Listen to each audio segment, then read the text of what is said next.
నమస్తే, welcome to Telugu రాజ్యం. ఈరోజు మనతో పాటు ఉన్నారు సీనియర్ అనలిస్ట్ అలానే సోషల్ యాక్టివిస్ట్ కృష్ణకుమారి గారు. వారితో మాట్లాడేద్దాం.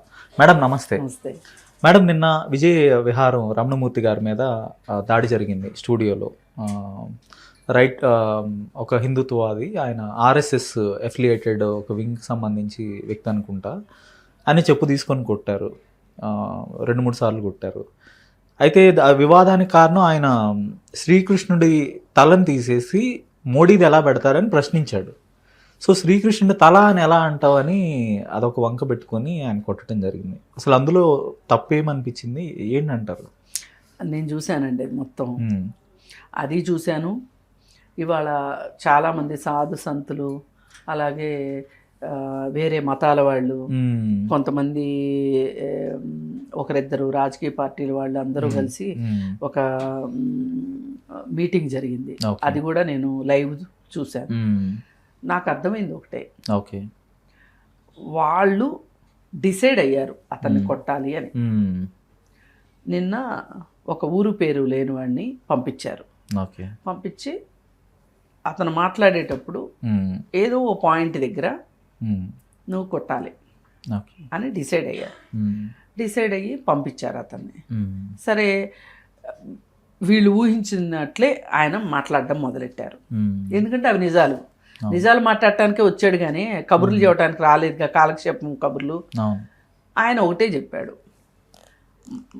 డిస్కషన్ ఏంటి అంటే, రాజకీయాలు కోసం మతాన్ని వాడుకోవటం కరెక్టా కాదా అనేది డిస్కషన్. ఓకే, ఆయన ఇక్కడ ప్రస్తుతం అలా జరుగుతుంది, అది కరెక్ట్ కాదు అని చెప్పాలనేది ఆయన ఉద్దేశం. ఆయన కొన్ని ఏదో మాట వరుసకి మాట చెప్పటం కాకోకుండా కొన్ని ఉదాహరణలు తీసుకుని మరి విత్ ఎవిడెన్స్ వచ్చాడు ఆయన. ఆంధ్రజ్యోతి పేపర్లో ఒక ఫోటో వచ్చింది, కార్టూన్ కాదు, ఫోటో వచ్చింది. ఆ ఫోటో ఏంటి అంటే, మొన్న మోడీ హైదరాబాద్ వచ్చిన సందర్భంగా కృష్ణుడి విశ్వరూపం ఫోటోకి కృష్ణుడి తలను తీసి మోడీ తలను పెట్టారు.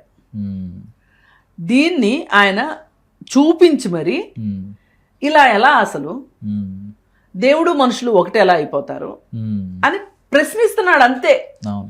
ఇది ఎందుకు ఇలా జరుగుతుంది అంటే, రాజకీయాల కోసం మతాన్ని వాడుకుంటున్నారు, ఇలా వాడుకోవడం కరెక్ట్ కాదు అనేది చెప్పడం ఆయన ఉద్దేశం. వెంటనే నువ్వు తల అన్నావంటే కుదరదు, నువ్వు తల అన్నావంటే కుదరదు, చెప్పు తీసుకొని కొడతానన్నాడు, బెదిరించాడు, కొడతానన్నాడు. ఆయన ఏమనుకున్నాడంటే, సరే కొట్టు అంటే తగ్గుతాడు కావలసి అనుకున్నాడు ఆయన. అనుకుని కొట్టు అన్నాడు, కొట్టేశాడంతే. అంత లిప్తపాటు కాలంలో జరిగిపోయింది. ఇప్పుడు మనం ఎలర్ట్ అయ్యి చూసేలోపు అయిపోయింది. ఇక ఆ తర్వాత అతన్ని సారీ చెప్పమని చెప్పి యాంకర్ అడిగారంట. అడిగితే నేను సారీ చెప్పను, కొడతాను అని ఏళ్ళు చూపించాడు. అతను స్టూడియోలో నుంచి పంపించేశారు అతన్ని. ఆ తర్వాత రమణమూర్తి గారికి ఈయన సారీ చెప్పాడు.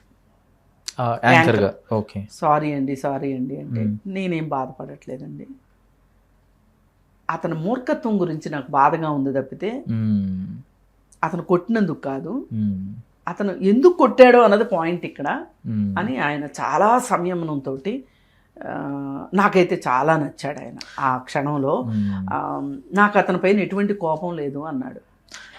అలా ఒక మనిషి ఉండగలుగుతారా అండి? సహజ భావోద్వేగాలు ఉంటాయి కదా, కోపం వస్తుంది కదా, ఆవేశం వస్తుంది కదా, ఉక్రోషం వస్తుంది కదా, ఏమీ లేదు, ఎంత ప్రశాంతంగా స్థితప్రజ్ఞుల్లాగా కూర్చున్నాడు. వాళ్ళండి నిజంగా మతాన్ని నమ్మిన వాళ్ళు. ఇట్లాంటి వాళ్ళ వల్ల నష్టం జరగదు. మతాన్ని వాడుకుని దాని ద్వారా లబ్ధి పొందాలనుకునే వాళ్ళ వల్లనే ఈ సమాజానికి నష్టం. మీడియా సంస్థలు కూడా మేడం ఇలాంటి వ్యక్తుల్ని పిలవాల్సిన అవసరం ఏముంది అంటే, వాళ్ళ వ్యవహార శైలి ఏంటి అనేది ఒక అంచనా వేసుకోవాలి. ఇప్పుడు అలాంటి వాళ్ళని కుస్తీల పోటీకి పంపిస్తేనో ఒక సమూహజీల్లి కొట్టుకుంటారు, కానీ ఇది ఒక డైలాగ్ అంటే ఒక కాన్వర్జేషన్ అంటే ఒక చర్చా కార్యక్రమం. అలాంటి చోట్లకి ఇలాంటి వ్యక్తులను పిలవటం, దాన్ని ఎలా చూడాలి? అసలు ఇవాళ ఒక సబ్జెక్ట్ పట్ల లేదు, ఒక మత జ్ఞానం పట్ల వీటి పట్ల సమగ్రమైన అవగాహన ఉన్నవాళ్ళు చాలా తక్కువ మంది ఉన్నారు. ఆ కొరత ఉంది ఇవాళ.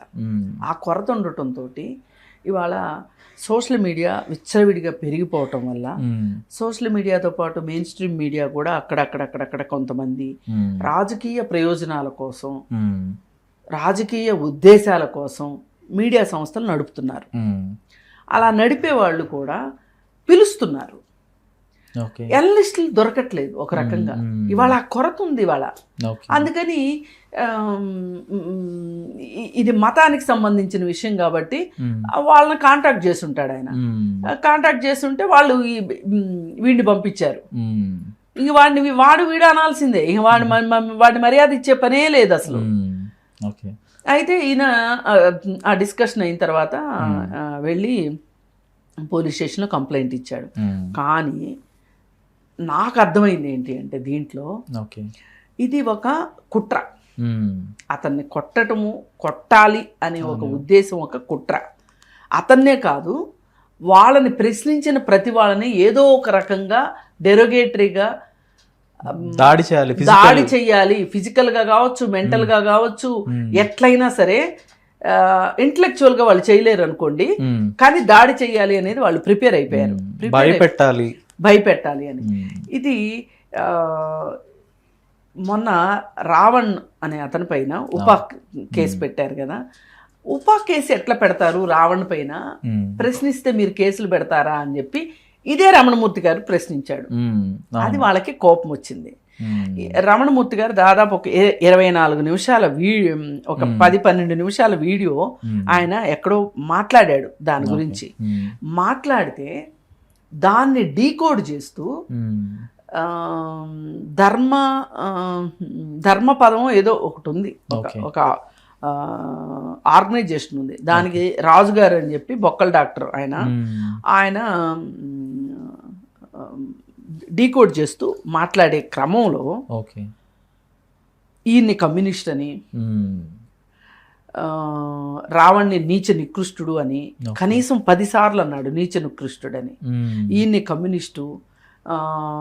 కమ్యూనిస్టు అని చెప్పుకోకుండా మతం ముసుగేసుకున్నాడు అని ఈయన్ని డెరిగేటరీగా మాట్లాడుతూ, ఇలా నాటకాలు వేసే వాళ్ళని, అంటే ఇట్లా డ్రామా ఆడే వాళ్ళని, ఇలా ముసుగులు వేసుకున్న వాళ్ళని చెప్పులు తీసుకుని కొడతారు అని మాట్లాడాడు. దాన్ని మనం ఇవాళ నిన్న జరిగిన దాన్ని రిలేట్ చేసుకుంటే, ఆ వీడియో బయటకు వచ్చి 4 రోజులైంది. దీన్ని రిలేట్ చేసుకుంటే వీళ్ళు కావాలని కుట్ర పన్ని అతన్ని పంపించారు. అంతేగాని ఇప్పుడు వీళ్ళు అనేది ఏంటంటే, దేవుణ్ణి తలానే ఎట్లా అంటావు, మనిషిని అన్నట్టు శిరస్సు అనాలి కదా. ఓకే,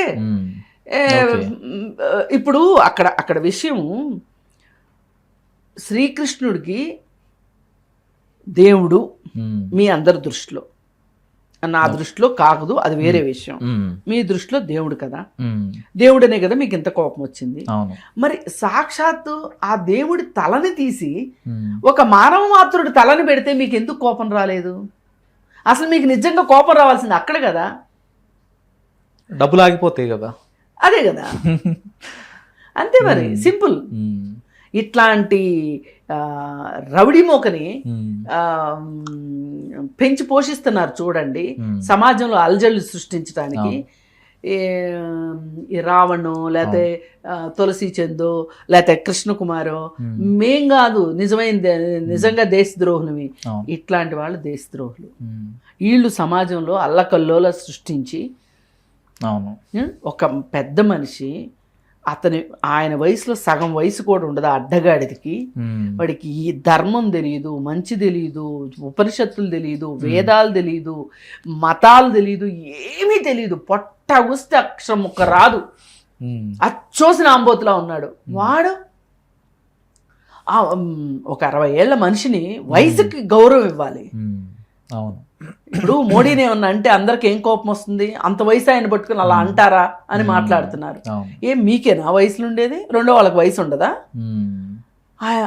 అసలు అలా అలా ఎలా కొడతాడండి అసలు నాకు ఆ చూసిన దగ్గర నుంచి నాకు మనసు పట్టట్లేదు అసలు.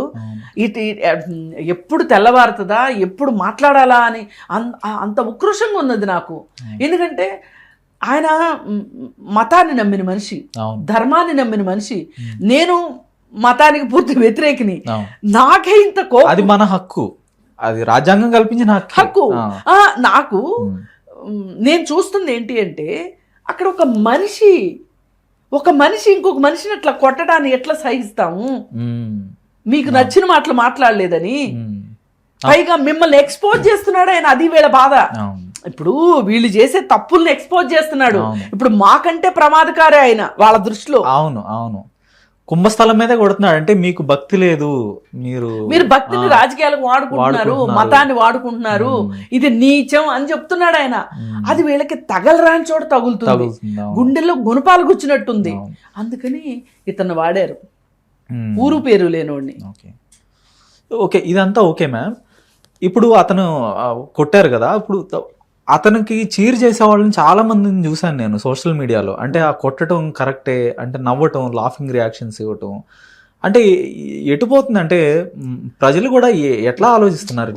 ఒక మూఢత్వంలోకి వెళ్ళిపోయారండి. ఇవాళ నేను నమ్మినవాడు మంచివాడు, నేను మంచివాడిని నమ్మాను అనే దానికన్నా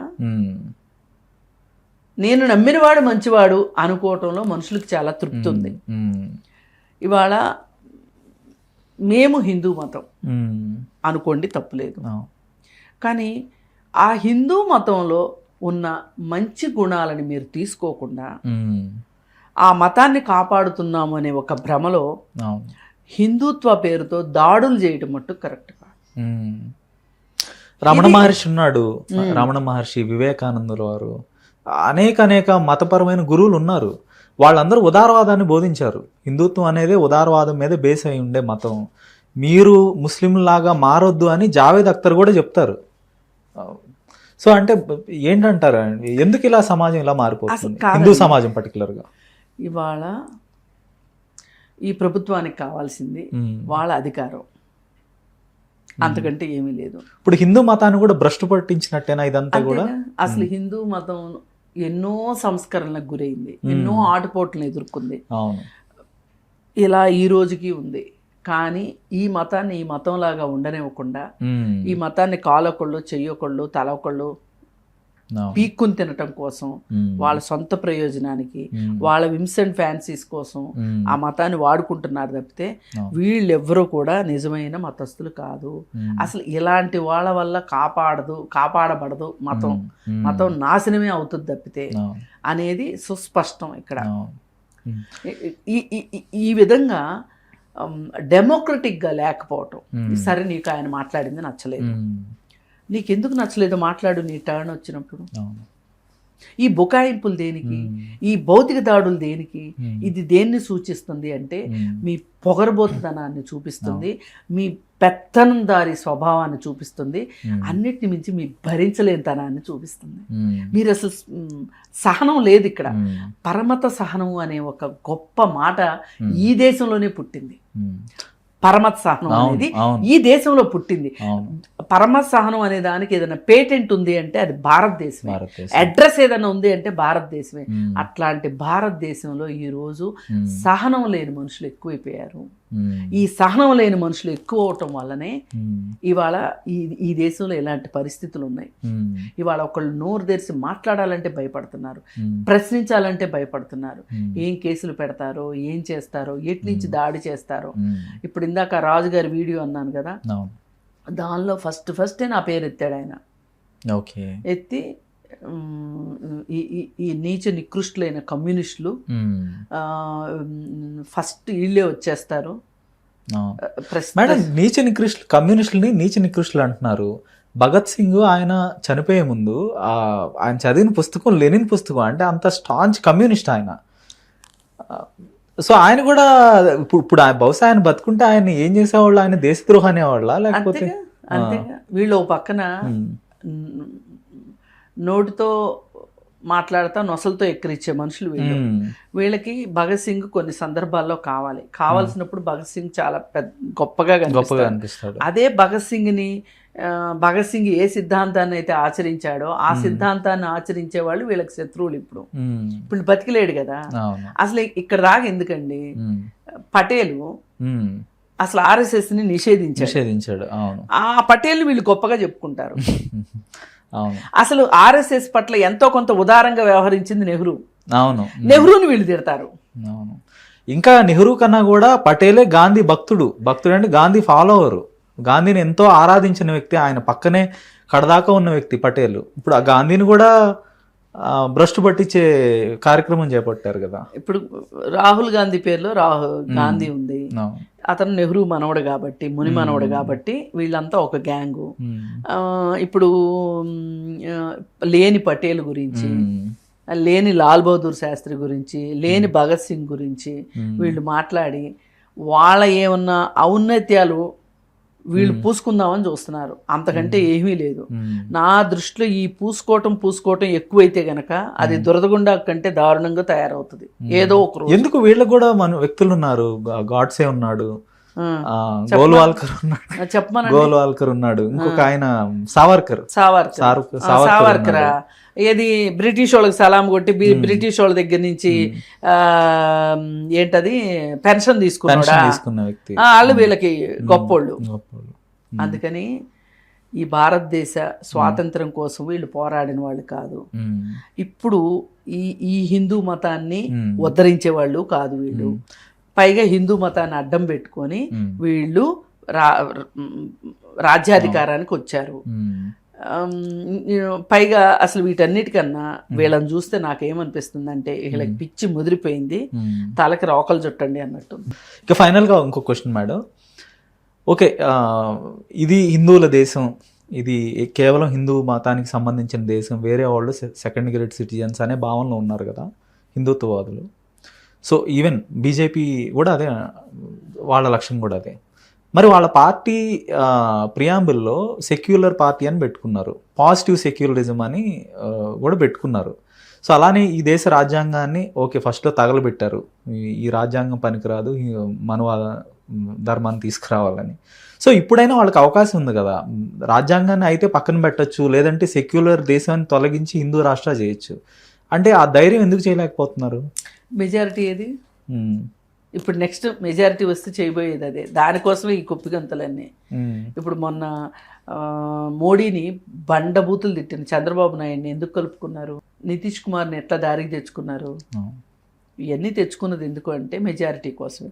ఆ మెజారిటీ వచ్చిన రోజున వాళ్ళు చేసే పనే అది. అందుకని ఆ రోజులు కూడా ఎంత దూరంలో లేవు. ఈలోపు ప్రజలు మేల్కొంటే ఏమైనా మంచి జరగవచ్చు.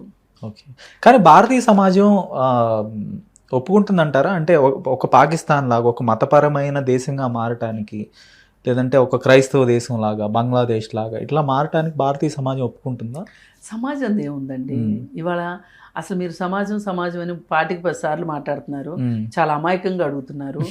ఇవాళ గెలుపు గుర్రాలదే ఈ దేశం. ఆ గెలుపు గుర్రాలు ఏ పార్టీలో ఉన్నా మోడీ తన పార్టీలోకి తెచ్చుకుంటాడు. నయానో భయానో సామభేద దాన దండోపాయాలతోటి తెచ్చుకుంటాడు. ఇవాళ సమాజానికి ఏం సంబంధం లేదు దీంట్లో ఇవాళ. కానీ ఇప్పుడు ఇవాళ ప్రజలు ఒక రివోల్ట్ చేయలేని పరిస్థితి ఉండొచ్చు, కానీ ఏదో ఒక రోజు అంటూ వస్తుంది కదా. జరుగుతుంది, ఎందుకు జరగదు? ఎల్లకాలం మనకే కలిసి వస్తుంది అనుకోవటం అదొక అపోహ. అందుకని ఆ అపోహల నుంచి వీళ్ళు బయటకు